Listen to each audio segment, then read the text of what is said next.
আমি যে মদকটা হালুয়াটা বানাই দিয়েছ এর দাও।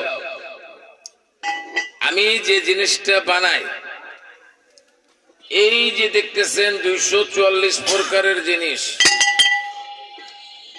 বাবা একটু খেজুরটা কাটো, থালিতে নাও।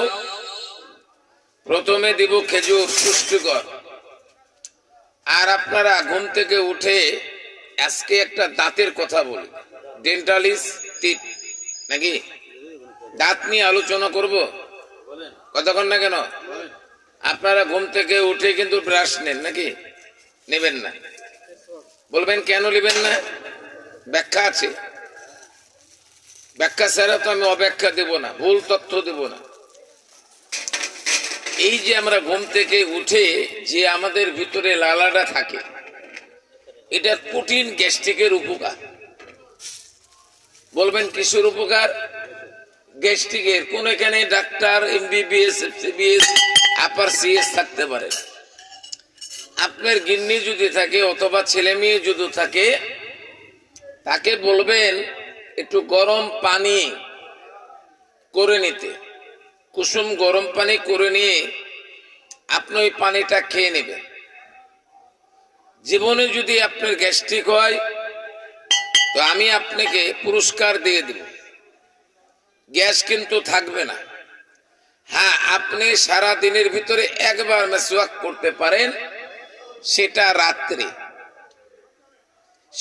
রাত্রে। তাও ব্রাশটা হতে হবে সফট, যেটা বলে সফট।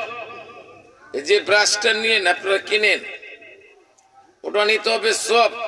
আপনারা তো নেন খড়খড়া, ওজনে দাঁতের আশেপাশে লেগে একাকার হয়ে যায়, রক্ত বেরোতে পারে। কথা কি বুঝাইতে পারছি? একটা কলগেটের দাম 500 টাকা আছে, আপনি কিনবেন তো 70 টাকা 80 টাকা দামের। কি কর? 1000 টাকা দামের আছে। আর ভীষণ যদি দাঁতে ক্যান্সার হয়ে যায়, কুলি করবেন। খাদ্য খাবার করে কুলি করে না, কুলি করে না। এই কুলিটা করবেন, ভিতরে যা কিছু আছে ফেলে দিলেন, তাহলে ওগুলো ময়লা জমলো না। দেখেন চলাফেরার হিসাব আমাদের। আমার 71 বছর বয়স, দাঁত এখনো টনটনা আছে, এখনো আমি টনটনা আছি। আমি আপনাদেরকে বলবো, ও যে কদবেল উঠে না, কদবেল চেনেন নাকি আপনারা? কাঁচা কদবেল লবণ দিয়ে প্রতি বছরে একটা করে খাবেন, দাঁতের কোনো রোগ দেখা দেবে না। ঘরের এক কোনায় যদি ইঁদুর মরা থাকে, ঘরটা গন্ধ করবে না? আপনার যে দুর্গন্ধ হচ্ছে,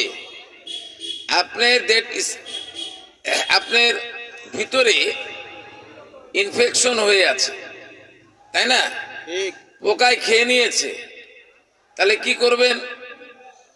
ওই জায়গাতে সুন্দর করে দুবলা ঘাস আছে না ভাই?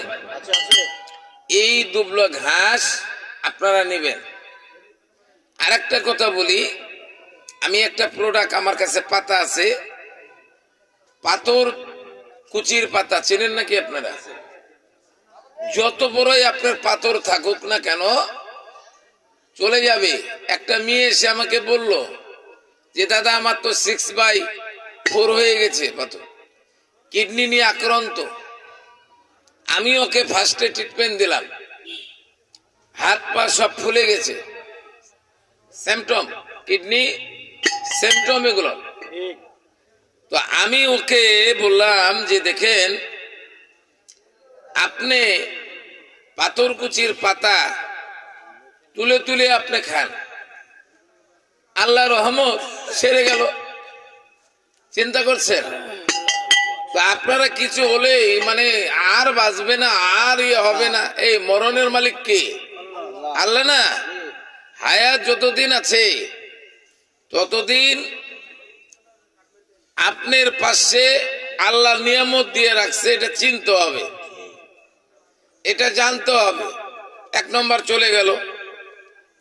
তাহলে দুটো শিখলাম নাকি? আমার ইউটিউব চ্যানেলে যখনই চার্জ দেবেন আমি খালি শিখাবো। আমি আপনাকে বলবো এই কদবেল, কাঁচা কদবেল চিবিয়ে খেয়ে 1 গ্লাস পানি খাবেন, জীবনে আপনার দাঁতের রোগ হয় কিনা। হ্যাঁ, আপনি জানেন না। তো আসসালামু আলাইকুম।